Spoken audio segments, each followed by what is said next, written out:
Hey there, fellow travelers. Welcome to the Tolkien Road, episode 279. Greta, Hey, a penny for your thoughts. only a penny? We can do a nickel. I need more than a penny. 2 pennies. Yeah, 2 pennies is Sixpence. good. Sixpence. Oh, geez. My thoughts. Well, I actually really love this chapter. Cool. Yeah, it's a good one. It's a really good one. And it's What chapter is that you're talking about? Because we haven't said yet. Oh, we haven't said the Yeah. one we're going to talk about on this episode. So stay tuned if you want to figure out what chapter it is. Stay tuned for the How next about 5 that? seconds. Yes. Yes. Did you want to finish your thought before I was just going to say this? that the ending line of this chapter is like my favorite ever. And it makes me chuckle every time. And I remember it. Yeah. Like it's a mic drop. forever. It is a mic drop. Yeah. It is. Yeah. So in this episode, we will stay be tuned exploring for the mic drop. Yes. In this episode, we will be exploring chapter 2 of the Silmarillion of Aulë and Yavanna. Before we get started, we'd like to give a double up air 5 to our patrons. Get those hands up. Gave you a little time. Here we go. 3, 2, 1. Whoopshed. Boom. Nice. Just coming through the ether. Good job, guys. Surrounded by all of the whoopsh energy. I feel it. Yeah. I feel it in my bones. Special thanks to this episode's executive producers, John R. and Kaitlyn of Tea with Tolkien. Thanks, guys. Become a patron by visiting patreon.com/TolkienRoad. Becoming a patron is easy and lands you a bunch of cool perks like episodes, early and ad-free. And the more you pledge, the more you get. Learn more at patreon.com/TolkienRoad. All right. Our Tolkien quote of the week comes from chapter 2. How appropriate. Oh, wait. Did you ever announce? You did announce the chapter. Okay. Yeah. Chapter 2 of Aulë and Yavanna. Yes. Here we go. All right. For the dwarves say that Aulë the Maker, whom they call Mahal, cares for them and gathers them to Mandos and halls set apart, and that he declared to their fathers of old that Ilúvatar will hallow them and give them a place among the children in the end. Then their part shall be to serve Aulë and to aid him in the remaking of Arda after the last battle. So I just thought that was a great quote because this chapter is basically, the most interesting about it is it gives us the origin story of the dwarves. And I also like this, quote because it tells us that despite how the chapter, I think, kind of presents the creation of the dwarves as almost like this happy accident, that they do have a very important part to play, not only now, but even in the end, according to their own beliefs. Right. Yep. And which, seem to be founded in, good reason. So I love this chapter and I love the apocalyptic note of that quote as well. So yeah, it's really good. Yeah. And I hope I said Aulë's other name right, Mahal. So if I didn't, let me know. That's what I am. I'm open to correction on all things pronunciation, as I like to say. All right, Greta. Yeah. Yavanna, talk about chapter 2. See what you did there. I was so proud of myself for that one. Man, that's pretty good. Yeah, that's pretty good. I think that deserves a high 5. Good job. Nice. And the answer is yes, I do. I do want to talk about double up chapter 2. Yeah. Both hand. Right on. Yeah. Let's do it. Let's do it. All right. After the epic span of chapter 1, which culminated in the creation of the Two Trees of Valinor and introduced the juxtaposing nature of Elves and Men, chapter 2 is something of an interlude, though one of great consequence. In it, we learn about the creation of the dwarves and the mysterious origins of other important creatures as well. We also get a behind-the-scenes glimpse into the creative relationships of certain Valar. Mm-hmm. The major events of chapter 2 include Aulë's creation of the dwarves and Ilúvatar's intervention therein, Yavanna's response to Aulë's secret deeds, and Yavanna's collaboration with Manwë for the protection of her creations, or how the Ents came to be. Yay, Ents. Yeah. Disclaimer, as with every episode, we won't be covering every detail of this chapter, but instead doing our best to hit the high points and unpack interesting and important details. If we missed something you guys want to discuss more, let us know. That's what we have. That's what we're doing these live stream mailbag sort of episodes for. So I'll let you know soon when the next one's going to be, probably close to the end of the month. So end of February. Cool. Okay, let's dive into the details. So start off, Aulë creates the dwarves. Let's read this snippet here. It is told that in the beginning, the dwarves were made by Aulë in the darkness of Middle Earth. For so greatly did Aulë desire the coming of the children to have learners to whom he could teach his lore and his crafts, that he was unwilling to await the fulfillment of the designs of Ilúvatar. So we start off, and I really love the image this paints of Aulë. You know, he is, and I think this is probably true of all of the Valar, right? They're all very excited about the coming of the children of Ilúvatar, right? You know, and you kind of think about this feeling. They have created this world, right? They have collaborated in the creation of this world to be a home for these other creatures, right? You know, like think about the things that you really love doing, and the satisfaction when somebody like responds and with appreciation and saying like, whoa, this is really cool what you did there. I can tell you guys, having done this podcast for so many years, that's how it feels every time we get like an awesome note from somebody new who's just like discovered our podcast, been listening for a while, or people have been listening for a long time and just continue expressing their appreciation, right? So like personal testimony of that, right? Like it's an amazing feeling. And when you're early on, you're like, I remember like before we even got like our first fan mail, you know, I just remember that like anticipation of like, okay, when's somebody gonna like write us and tell us they like our podcast, you know? And now it's happened so many times, but it never ceases to be awesome. Yeah. Right. It never ceases to be really cool. So I can totally understand where Aulë is coming from right here, I think. Yeah, I can too. It kind of makes me think of you know, just like that little kid that just cannot wait to open his presents on Christmas Day, right? But the reverse, I think, is maybe even more true. It's like when you get a gift for someone that you are just really excited to share with them, that you just can't, like, you are like, I can't wait till your birthday, open it now. Right. You know, like I kind of feel like that's how Aulë is. I think he's kind of behaving like a giant kid in a lot of ways, which is not a bad thing. No, it's not. He's just anxious to have someone, because you know that's that whole idea too of how sharing joy completes it, right? So you know, it's just like I think he probably had there was probably a lot of motivation for him to do what he did, but very zealous.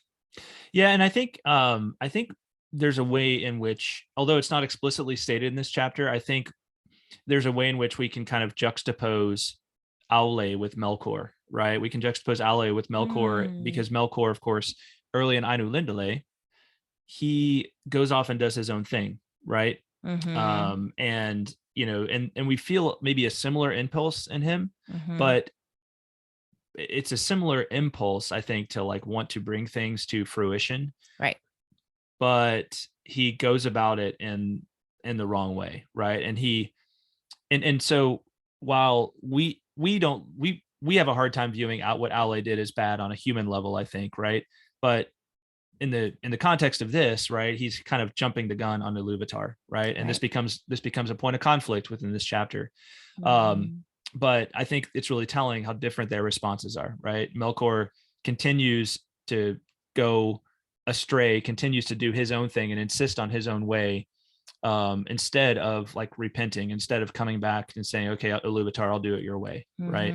So it's interesting to juxtapose those two characters. But let's look at Ilúvatar's response to Aulë's work.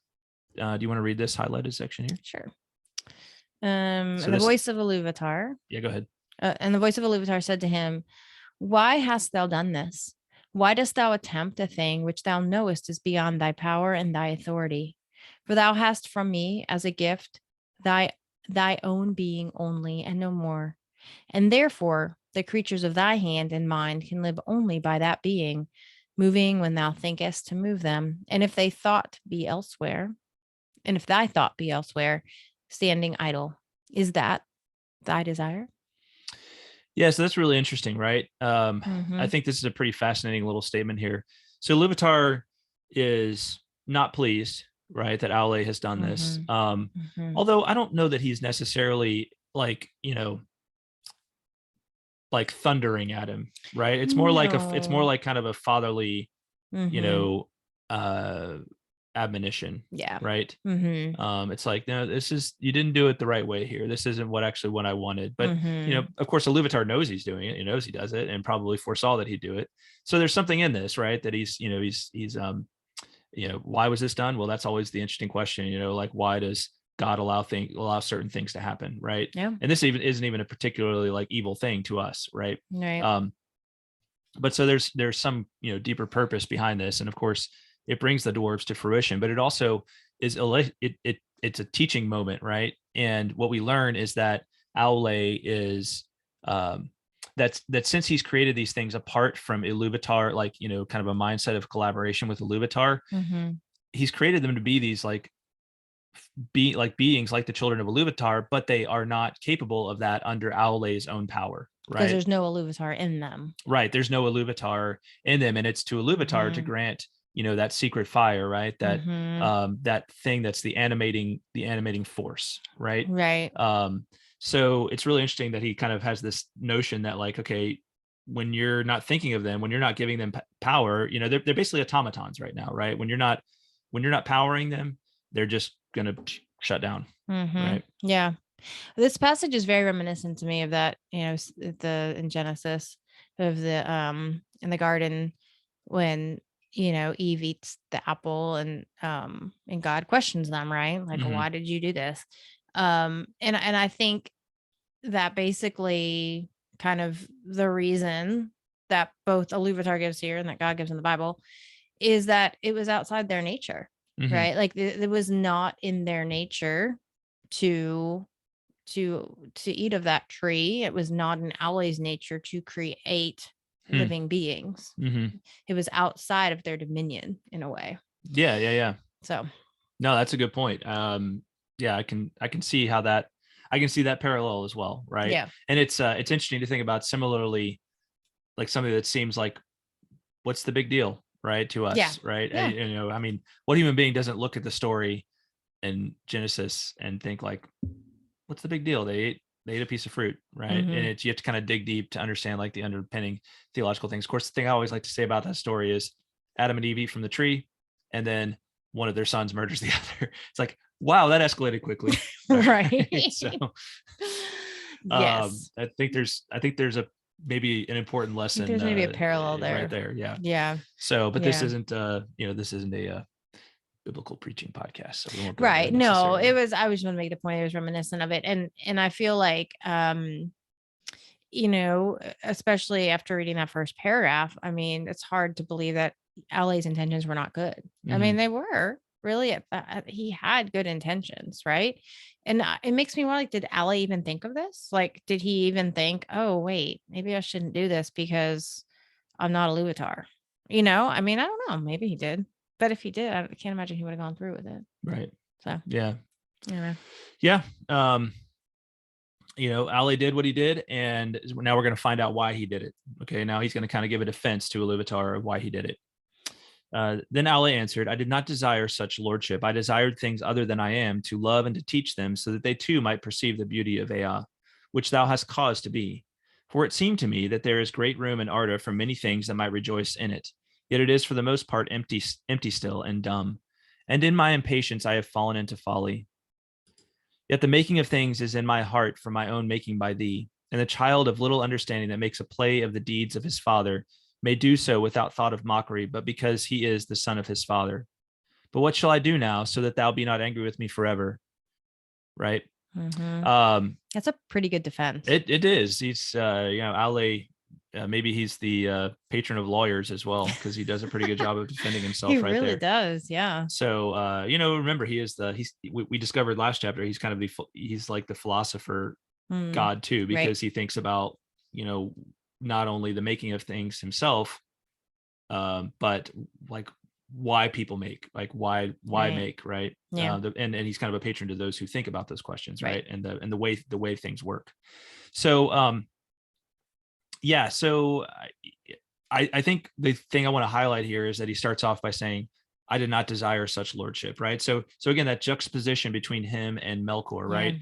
Melkor wanted to he wanted to dominate, right? Melkor, maybe not at first, but eventually he wants to dominate, right? He wants to be the ruler, and to be lordship. And this is one of the strongest themes we're going to see starting from chapter 1 of the Silmarillion all the way through to the end of the Lord of the Rings, right? All the way through all 3 ages of Middle Earth. There's this strong theme of domination as is a bad way, right? As a way that doesn't actually lead to happiness, right? And this is, I think, proof too that Aulë's heart really was in the right place, right? Like his intentions were good. He just went about it the wrong way. Yeah. But I think this is a very fair defense. He's basically saying, hey, you made me the way I am, right? You put this desire into my heart. I may not have expressed it in the way that you wanted me to express it, but you're still the reason it's there. The older I get, the more I think to myself that like, and again, I'm speaking, y'all, I'm speaking as a Christian here, as a believer, but I often like think of saying, like that God actually wants us to say these kinds of things to him, right? Like that he sets these scenarios maybe up in our lives in some cases so that we will speak to him in these ways, right? In a really like honest and bare way, and being like, look, maybe like, I know I screwed this up, but you kind of put this into me, right? And that's not to say that necessarily, obviously some things you're like, that's not a very good defense, but and you should know better, but you're like, I'm just trying to discover why you put this desire into me in the first place, right? Like why this is there. And that's part of that's part of, I think, the process of us discovering who we were created to be. I think that's what Aulë is saying here. Yeah, I completely agree. Great point. Yeah.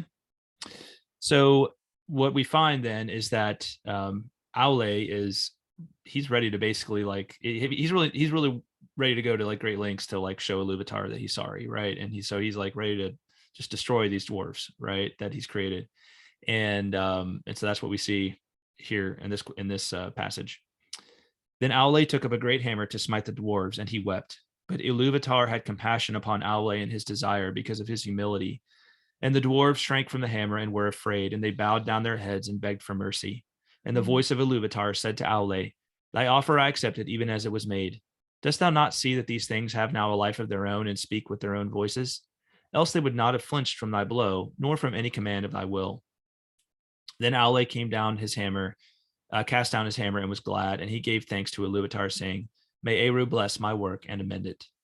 So yeah, he's getting ready to like just smash the dwarves with his hammer, and they flinch.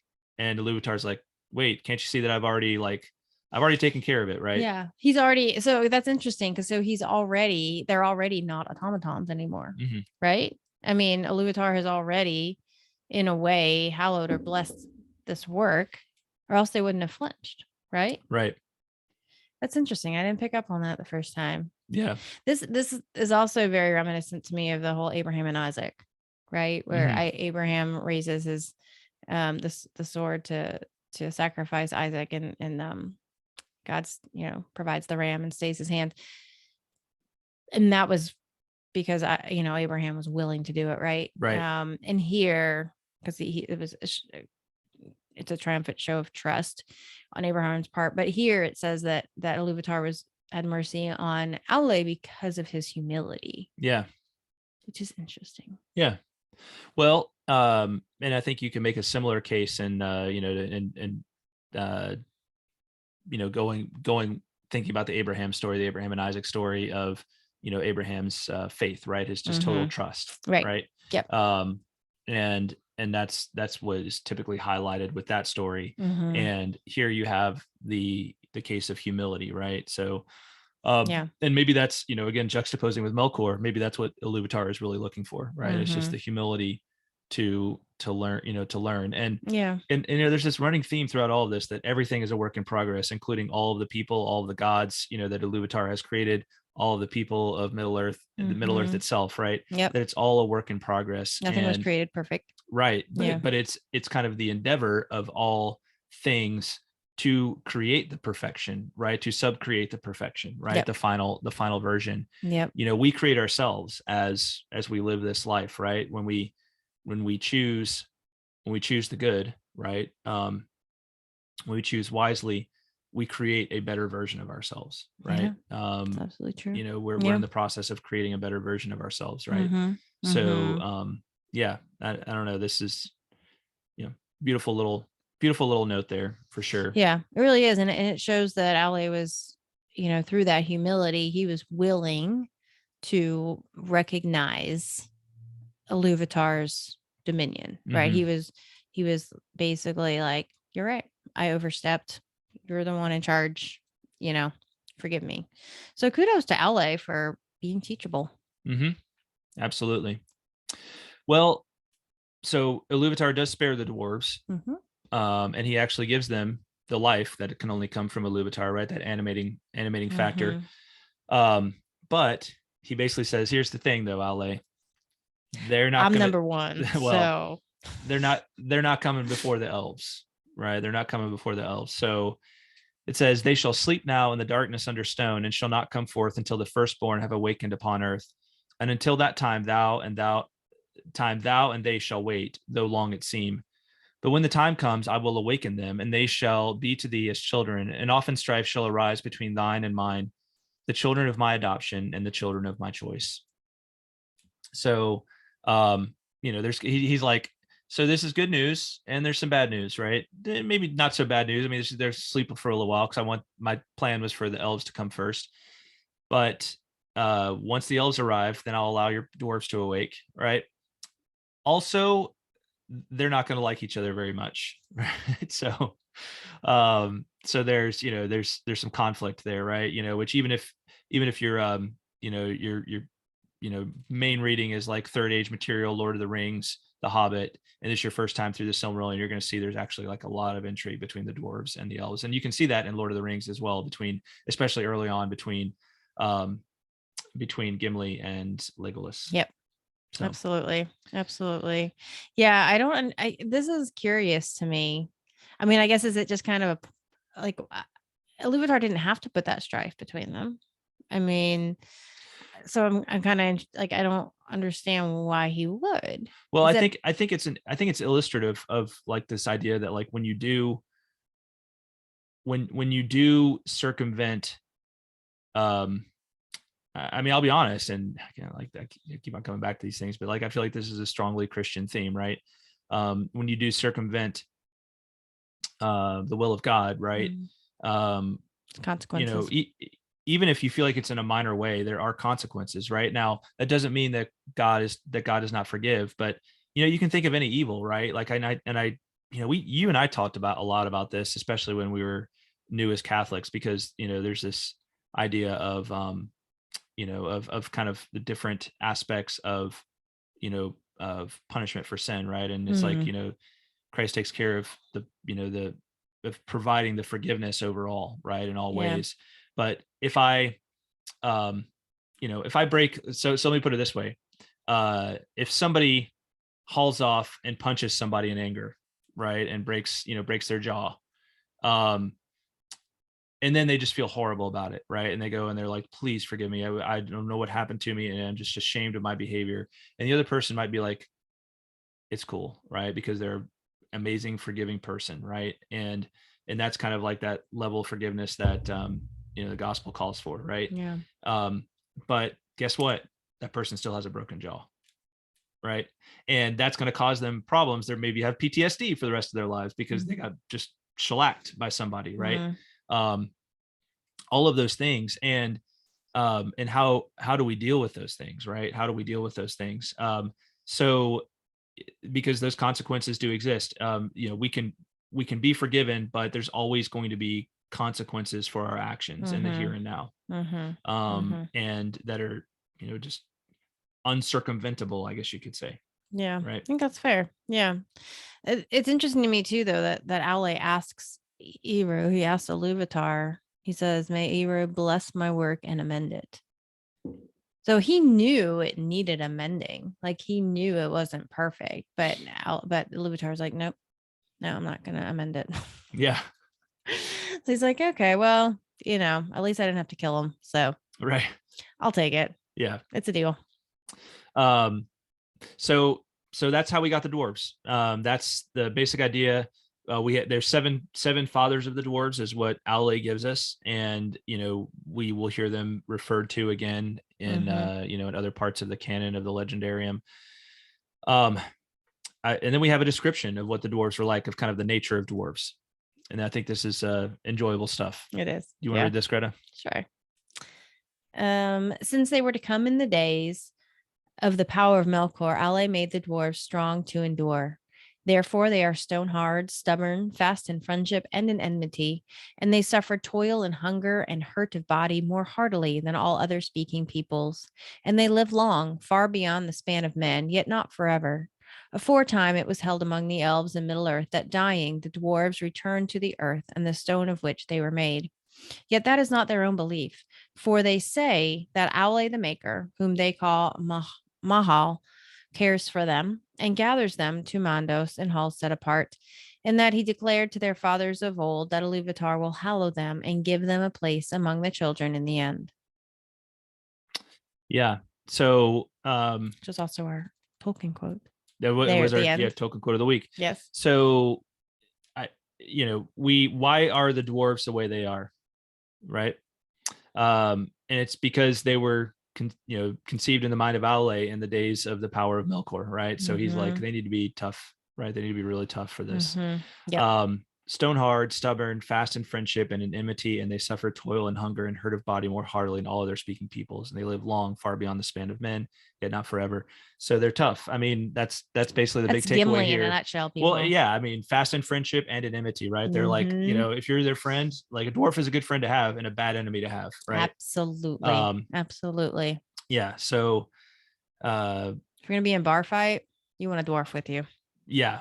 So, and it's also just funny to me to think of like, that, and I think this is referred to in a part that I didn't read, but they were made before really any of the Valar knew.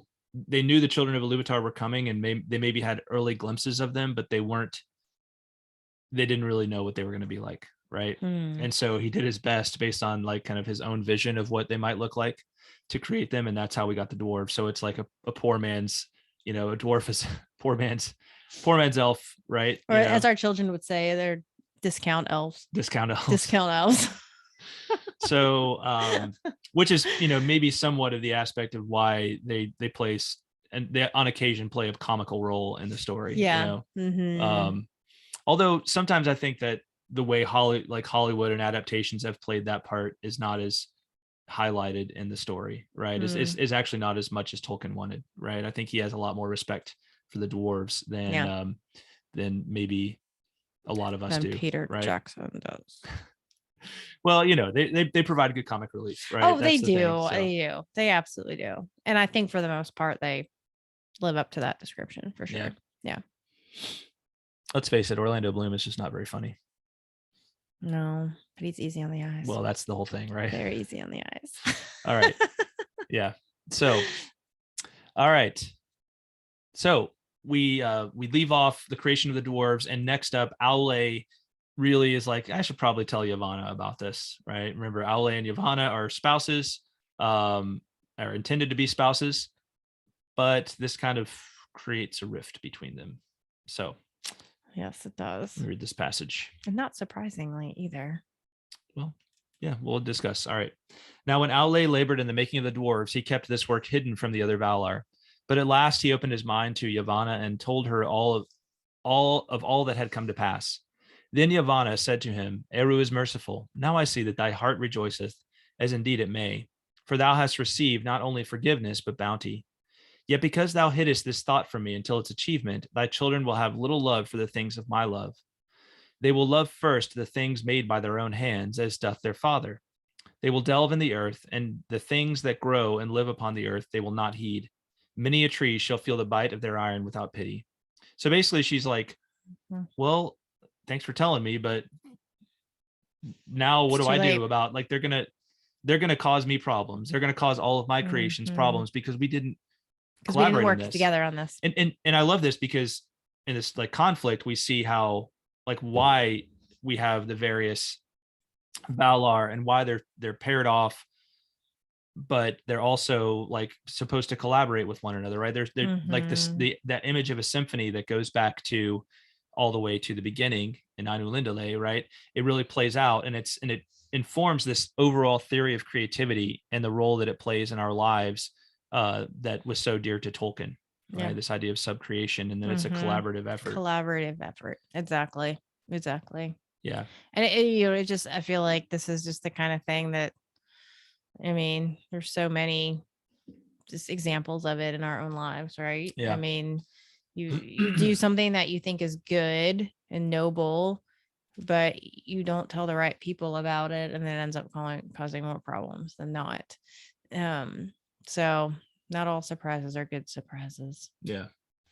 That's why I hate surprise parties. I'm just kidding. You can do a surprise party well. It's true. But anyway, I digress. Well, anyway, so Aulë, no, it's a good point, but Aulë, his response to Yavanna here is that what she just said of the dwarves is actually also going to be true of the children of Ilúvatar, right? They're going to have need of, they're going to have a certain perspective towards the things of her creation. What's she talking about? Like what particular things is she talking about? Well, let's find the exact terms here. So where is it?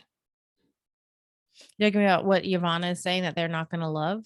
Yeah. And the two specific names she gives to her things, right? I didn't highlight it, or it's buried in one of my highlights here.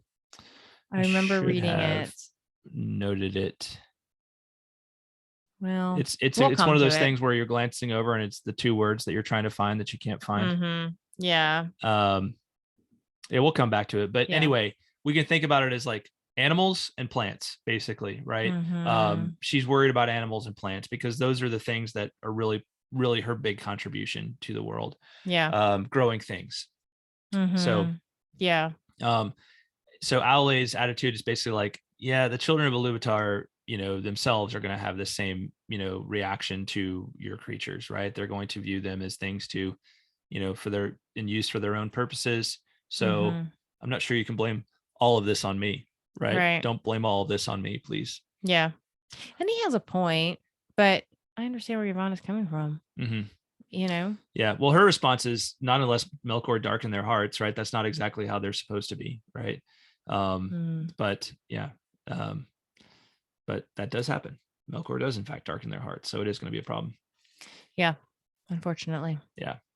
All right. So Yavanna then decides that, taking this into consideration, she's going to consult Manwë on all of this, right? But she does it in such a way that she doesn't really like tell about what Aulë had done.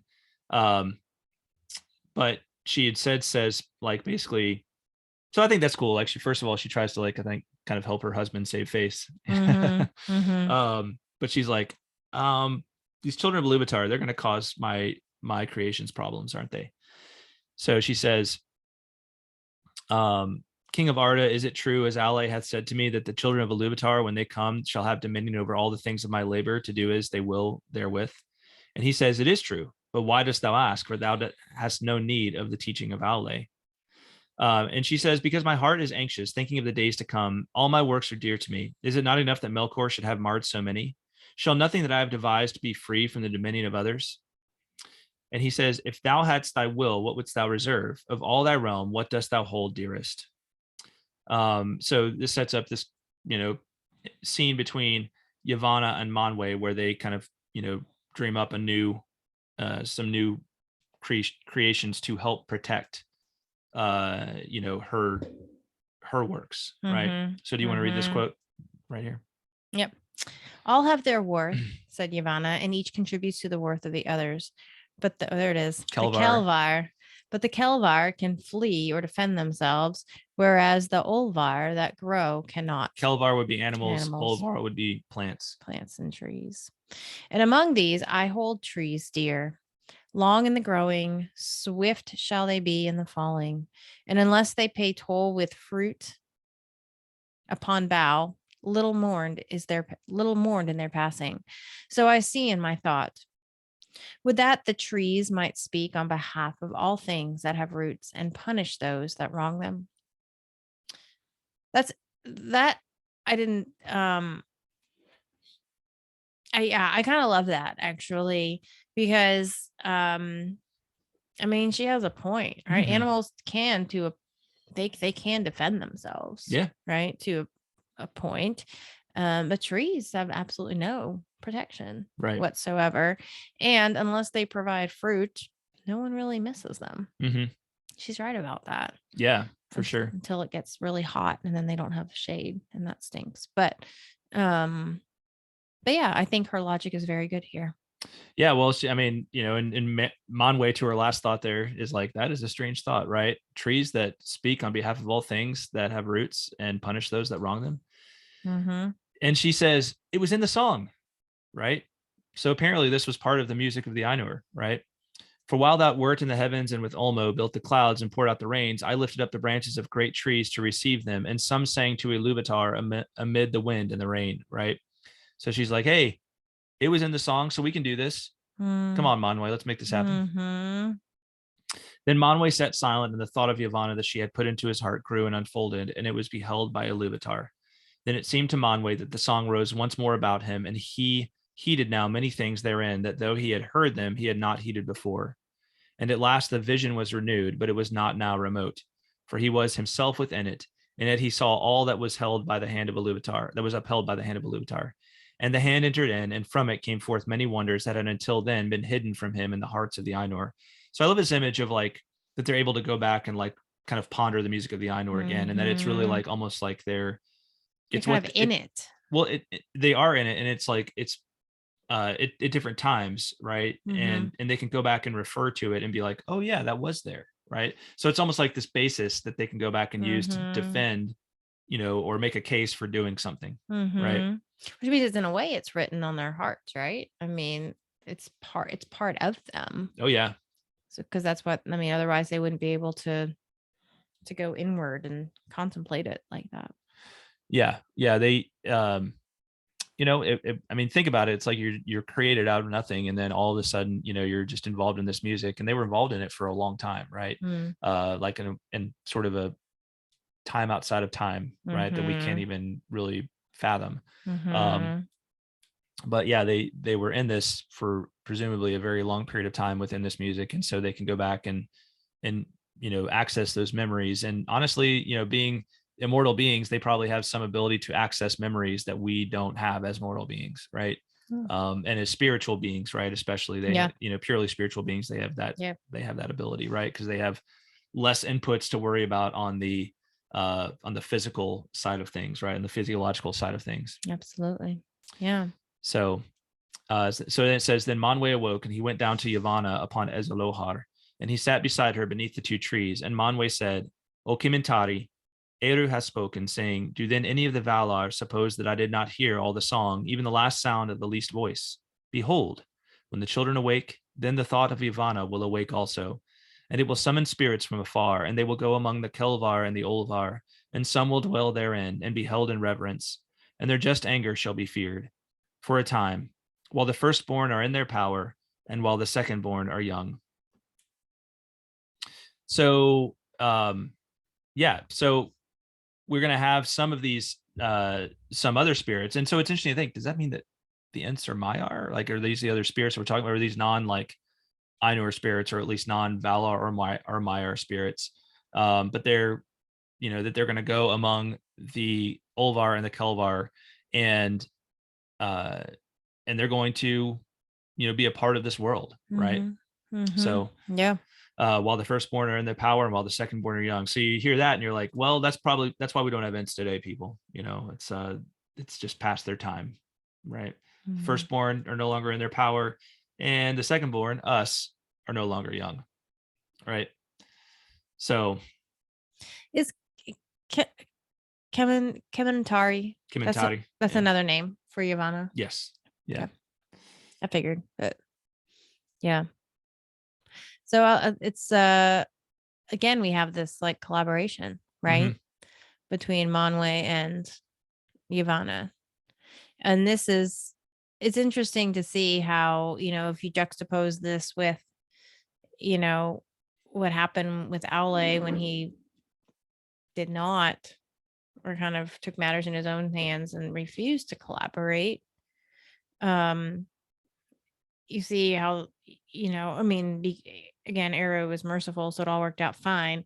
but look at how beautifully this collaboration between Yavanna and Manwë works out, right? I mean, we get the Ents, which is awesome, Yeah. right? I mean, where would we be without the Ents? So if Yavanna had just sat around and had a pity party and been like, nobody likes what I made, everybody, but instead she, in a way, she took matters in her own hands, right? She went to Manwë, but that was the right thing to do. Yeah. Yeah, for sure. So we get, we're going to get the Ents, and this is what they, we have another little snippet that we need to discuss here. Manwë rose also, and it seemed that he stood to such a height that his voice came down to Yavanna as from the paths of the winds. Nay, he said, only the trees of Aulë will be tall enough, right? So the trees of Aulë, what are those? Well, those are mountains, right? Mountains will be tall enough to hold the eagles. In the mountains, the eagles shall house and hear the voices of those who call upon us. But in the forest shall walk the shepherds of the trees. Yeah. So there we are, the Ents, the shepherds of the trees. Yeah, that's a beautiful description of them. Yeah, it's it's almost like Manwë, like Yavanna's like, oh, my dreams are coming true. This is amazing. And the eagles will be able to dwell in my trees. And Manwë just feels the need to bring her down a notch. And he's like, nope, they won't be dwelling in your trees. They'll be dwelling in Aulë's. But you still get the Ents. So that's cool. Yeah. So, and there's a note here that I have that I guess I didn't highlight well that I want to make sure I cover, but maybe all have their worth. Where is that here? We already talked about that. Yeah, but I wanted to come back to that. It was the Kelvar and the Olvar. It's on, if you go back. Was that just out of order on that? All right, I guess yeah, so. Yeah, there we go. Okay, we did talk about it. Yeah, okay. Let's come back to that for a second, just real quick. So I just want to highlight here that, I love how this is put here, that her creations have their worth too, because again, like we tend to think of as human beings, we tend to be pretty selfish, right, as a people. And there's been a lot of injustice done on an environmental level, right, to creatures, to wildlife, and to vegetation and all these kinds of things, right? And basically we're being reminded here that, especially in Tolkien's view, like all these things have their place, right? They all have their worth, and each contributes to the worth of others, right? So there's this ecosystem of worth, right? So it sounds pretty environmental, but I think there's a real point here that Tolkien wanted to highlight in all these things. Now, is he necessarily saying that they have the same level of worth as the children of Ilúvatar? Probably not, but it's like but it's not necessarily the right way of looking at it either, right? That it's really that each contributes to the worth of others, right? Absolutely. And that's just I think I just wanted to make sure we highlighted that. So yeah, it's just that whole thing about collaboration too, right? I mean, you just think about, without trees, there's nowhere for the critters to live, and and then without critters, there's no fur or milk or whatever for man. I mean, or cuddly little critters, right? Cuddly little critters. Yeah, exactly right, to bring joy. Yeah. But yeah, I mean, as being two pretty modern 21st century people, that's that's kind of like what we think of our critters as, right? That's like, true. Yeah. Our cats, like, bringing us joy, like just comfort and friendship and companionship, on that level. Yeah. Well, it just made me think of it. I guess I just went into Dwight mode for a minute, because he was talking about like the worthlessness of cats, right? He's like, they do not provide fur or milk. Right. Basically. Yeah. So cats, therefore, in Dwight's mind, are worthless. That's where you got that from. That's where I got that from. That's a very utilitarian perspective on animals, but okay. But think about it. Where would we be? I love my kitties. Oh, I do love my kitties. I do. But I also love my pork barbecue. Well, that's true. So, I mean, each have their place. Yeah, it's true. All have their worth, John. All do. Mm-hmm. Just in different ways. Yes. All right. So, mic drop, is that next? Yes, mic drop. Well, let me introduce it, and you can read the mic drop. All right. Then Manwë and Yavanna parted for the time, and Yavanna returned to Aulë, and he was in his smithy pouring molten metal into a mold. Eru is bountiful, she said. Now let thy children beware, for there shall walk a power in the forest whose wrath they will arouse at their peril. And then Aulë says, nonetheless, they will have need of wood. yes. And he went on with his smith work. That's right. Yeah. Yavanna's like, oh boy, like I figured it out. This is how we're gonna, this is how I'm gonna deal with your. So we have conflict, right? We have unfortunately this conflict between Aulë and Yavanna, and not so much maybe the happily married couple they were at one point. So yes. Well, this sets the stage for some exciting stuff to come. Yeah. It's a fun chapter. Yeah, it really short. is. It's short, but there's a lot of interesting detail packed into it. And it as usual with Tolkien, right? It's chock full of so many things you could talk about, so many different angles you could go on it. So true. Yeah. But lay some interesting groundwork. Indeed. Faux show. You want to do some haiku? Let's do it. All right. 3. Why do you always rock, count? paper? That's right. Rock, paper, scissors, shoot. Boom. All right. I'm gonna go first. You're gonna go first. Okay. I'm gonna go first because I won. All right. Impatience or zeal? Aulë's folly forgiven, but without amends. Nice. Yeah, thanks. Good. Thanks. Your turn. To see the children, delving too deep? Nay, not so. Aulë, dwarf father. Oh, that's good. I like that. I like delving. You do like delving. I like that word. We both had alliteration in ours as well, so that's cool. Well, it's very Tolkienian. It is very Tolkienian. Yeah, that's a good one. He loves his alliteration. Mm-hmm. A lot. Loves his alliteration a lot. Oh. Yeah. We have a let's read this haiku from Michael H. All right, let's do it. Dwarves weren't in the song, but your heart, so like mine, was. Your children are spared. Oh, good take on Ilúvatar's perspective. That's really good. Yeah, that's really, really good. I love that theme of mercy. Absolutely. Yeah, absolutely. Really good. Good stuff. All right. Mhm. So, y'all want your haiku read on a future episode? Each episode, we'll be picking one lucky listener to have their haiku read on air. And so go ahead and get them in ASAP, right? So chapter 3 for next time. So get it in as soon as you hear this. All right. Subscribe, rate, and review us on iTunes or the platform of your choice. If you are a 5-star fan of the Tolkien Road, you can really help us out by heading over to iTunes or your preferred source for the show and dropping us a rating and review. When you do that, it helps get the word out about the Tolkien Road, which helps us to keep on evering on. And we want to give a shout out to our most recent 5-star review. Oh, This comes from EGD Nickname on January 30th. it's a fun name. Oop, not that one. No. Where'd it go?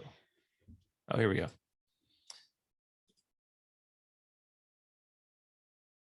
You guys are amazing. Oh, wow. That's nice. Thank you. And it said, so excited for the Silmarillion. So that's awesome. Boom. Thanks. Thank you very much. Thank you That's so much. Fantastic. I love that. Absolutely. Short but sweet and to the point. Mm-hmm. Yep. So y'all drop us a line. You can correspond with us in a number of ways. YouTube, tolkienroad.com, email, Twitter, Instagram, Facebook. Just go find us. We're out there.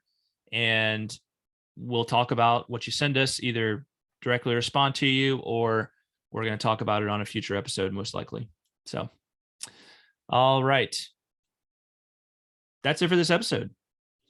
That's it. That's a wrap. That's a wrap. Okay. Thank you to our amazing patrons, especially the following: John R., Kaitlyn of Tea with Tolkien, Ms. Anonymous, Andrew T., Red Hawk, Shannon S., Brian O., Emilio P., Zeke F., James A., James L., Chris L., Chuck F., Ozzy V., Ish of the Hammer, Teresa C., David of Pints with Jack, Jonathan D., Eric S., Eric B., Johanna T., Mike M., Robert H., Paul D., Julia, Wirt T., Matthew W., and Joe Bagelman, as well as those celebrating their patron anniversary this month, February of 2022, Sarah W., Durenair, thank you, Robert H., John R., Ish of the Hammer, Kat L., Ozzy V., David Bigwood, Sarah M., Eric B., and Chuck F. Thank you all so Thanks, much. guys. And thanks to everybody for listening. We will talk at you next time. Bye, y'all. Bye-bye.